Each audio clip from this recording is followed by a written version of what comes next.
So friends, one more area that we cannot shy away from talking today is religion. There has been so much problems in the world today related to religion. In fact, religion, when it was envisaged for the first time, was to uplift mankind, was to help in the progress of mankind. But what we see today, in the name of religion, there has been so much regress. So much of killing, so much of undesirable things happening in the name of religion. As we all know, Mahatma Gandhi always emphasized on importance of religion in politics.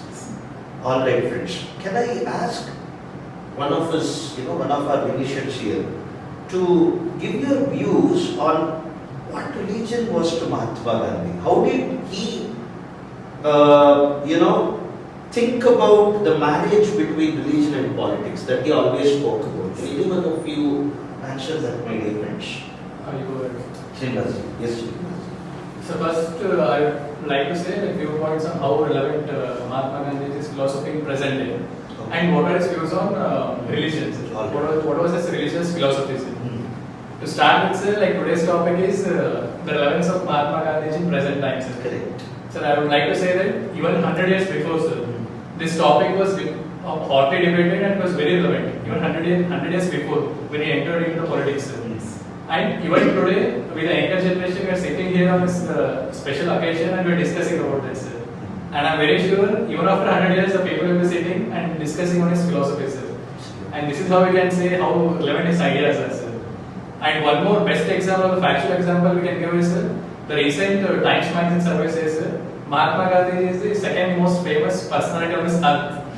And interestingly, we can say that they say that the first most famous personality is Jesus Christ. And as Indians, we are proud. We should be proud of that, sir. And one more thing, sir, many scholars say the Gandhiji or the Mahatma Gandhiji is the Yuga Purusha of this century or this whole world. He is a Yuga Purusha, sir. Why is he called as a Yuga Purusha, sir? So in our Hindu tradition, we say, sir, Samayuga. Samayuga was a war between God and devil, sir. God and devil. And next is Treta Yuga, sir. It was a war between two countries. It was all about Ramayana, sir. And next was Dwapara Yuga. It was a war within the family. It was Mahabharata. And next is Kali Yuga, which we are living, sir. It is a war within ourselves. Okay. And they say Mahatma Gandhi is the one who has won the war within himself. And he is rightly called as a Yuga Purusha, sir. And we can give few examples, sir, how he has won the war within himself, sir. As Spurteka rightly said, sir, how was his relation with his wife. And even Shweta said, sir, that he himself says in autobiography, sir, even though I was literate, even though I was educated, I could not educate my wife because of my lustful love towards her. I did not have time for that. And this he writes in the year 1925 in his autobiography, sir, in his peak of his time. That is what I am telling to saying is, sir, he confessed whatever mistake he has done, he has confessed it and is open for change, sir. That was one thing, sir. And one more thing, sir, as you always say, sir, our thoughts, beliefs and actions should match. And he is one perfect example, you can say, sir.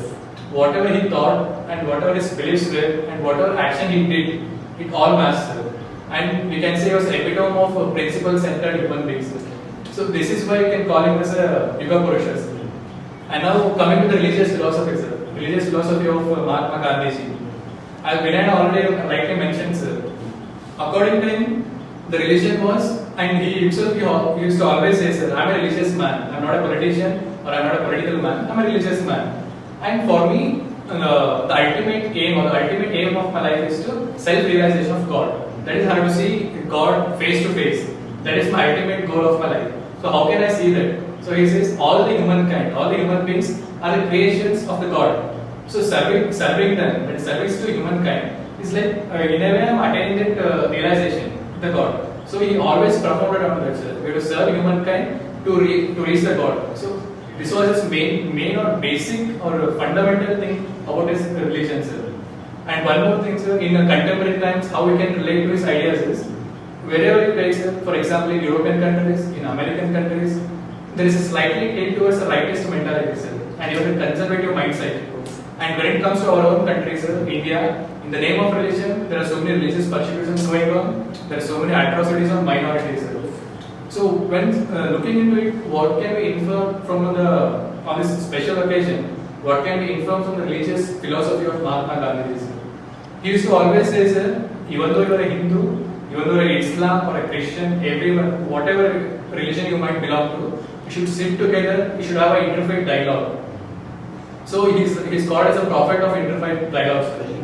He used to always say, if you are a Hindu, your job or your duty is to make a Christian a better Christian, and his duty is to make you as a better Hindu. So this is something which you have to learn from the Gandhi's philosophy. And one more important aspect is whichever religion you belong to, the fundamental ethics or the basic principles in all the religions same. Above that, whatever is there, whatever customs or whatever tradition, whatever is there, it's all just man-made. It is not given any textual or whatever. It's not given. It's all made man-made. So just focus on the fundamental ethics or the basic principles of all the religion. Stay together, be united, and give your energy completely to building the nations. Don't focus on what man has created. All these superstitions, whatever tradition. Don't focus on that. Just focus on the principal ethics. Then only you can build a great nation. So these are the ideas of Mahatma Gandhiji.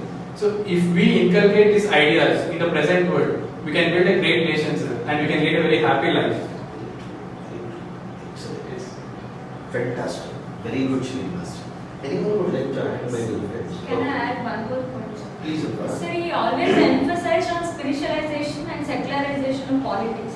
He says that every religion has its own morality. So that has to be appreciated, and that is like unification of all the morality in every religion is the secularization what we should tell. Alright. Fantastic. Please, Uday, please go.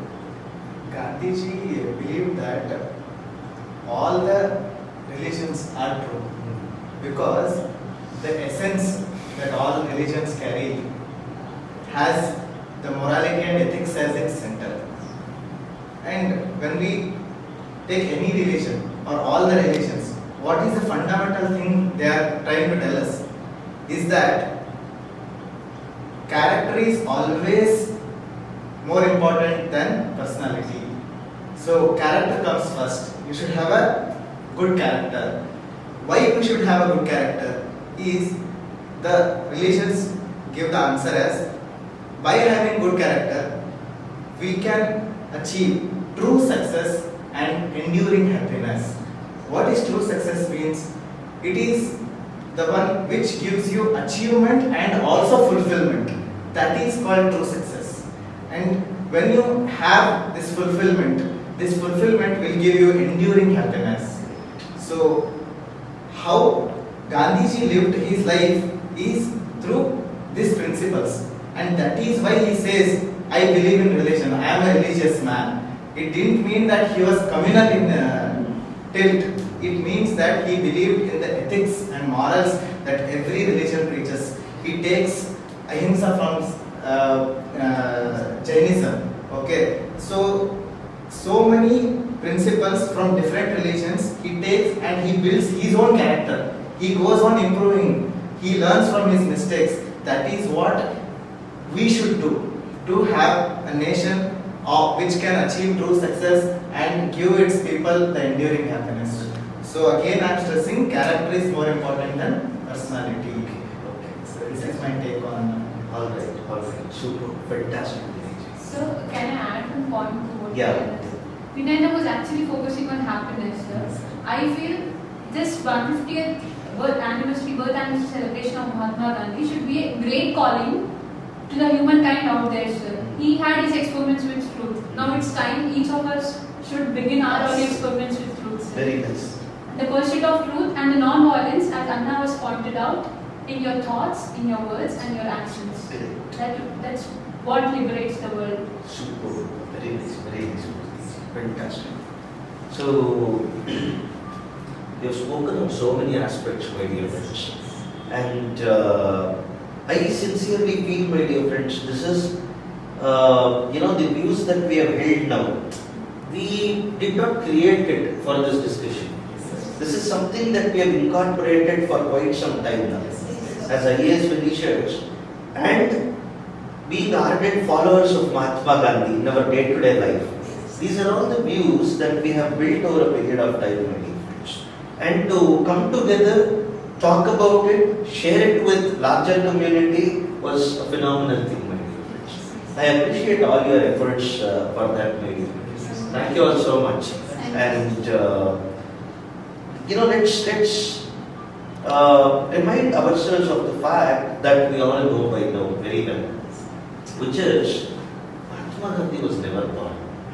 Now we will be thinking, then what is this 150th birth anniversary? Mahatma Gandhi was never born.